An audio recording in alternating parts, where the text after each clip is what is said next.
विश्व की सबसे ऊंची चोटी माउंट एवरेस्ट क्लाइंब किया है और आज उसी की स्टोरी मैं आप लोगों के साथ शेयर करने के लिए आई हूँ।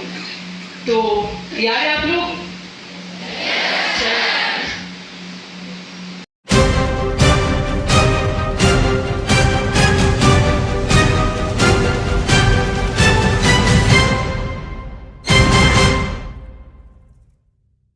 हर मंजिल आसान नहीं होती और हर शिखर पर चढ़ने के लिए चाहिए होता है अदम्य साहस, अटूट आत्मविश्वास और अडिग संकल्प। इन्हीं गुणों की मिसाल है एवरेस्ट विजेता गीता सामोता।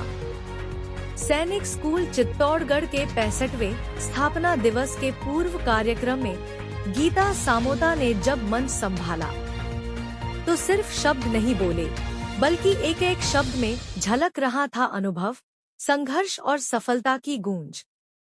उन्होंने विद्यार्थियों को बताया कि पर्वतारोहण केवल शरीर की ताकत का नहीं, बल्कि मन की दृढ़ता और सोच की स्पष्टता का भी इम्तिहान होता है। उन्होंने कहा, हर ऊंचाई तक पहुंचना तब मुमकिन होता है जब आप अपने भीतर की कमजोरियों से लड़ना सीख लें। गीता ने अपनी यात्रा साझा करते हुए बताया कैसे कठिन हालात, खराब मौसम, सीमित संसाधनों और जोखिमों के बावजूद उन्होंने कभी हार नहीं मानी। उन्होंने बताया कि चुनौतियां बाहरी नहीं होती, असली जंग तो भीतर चलती है, खुद के डर से, शंका से और थकावट से। कार्यक्रम के अंत में उन्होंने विद्यार्थियों से संवाद किया, उनके सवालों के जवाब दिए और उन्हें सिखाया कि सपनों की ऊंचाई केवल वही छूता है जो गिरकर भी बार बार उठने का जज्बा रखता है।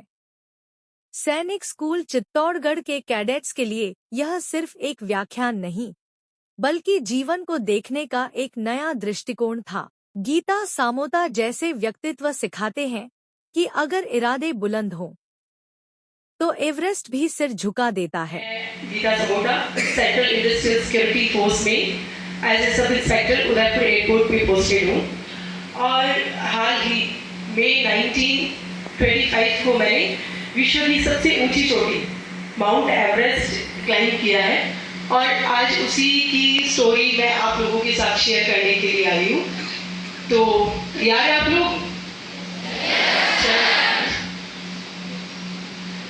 सो 2011 में मैंने फोर्स ज्वाइन किया और जब मैंने यूनिफॉर्म पहना तो मैंने अपने आप से यह वादा किया था, अपने आप से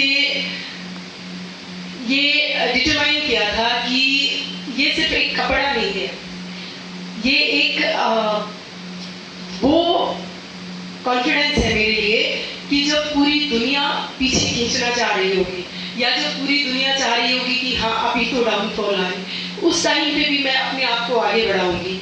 मैं कभी यह नहीं देखूंगी कि फोर्स ने या देश ने या किसी ने मुझे क्या दिया।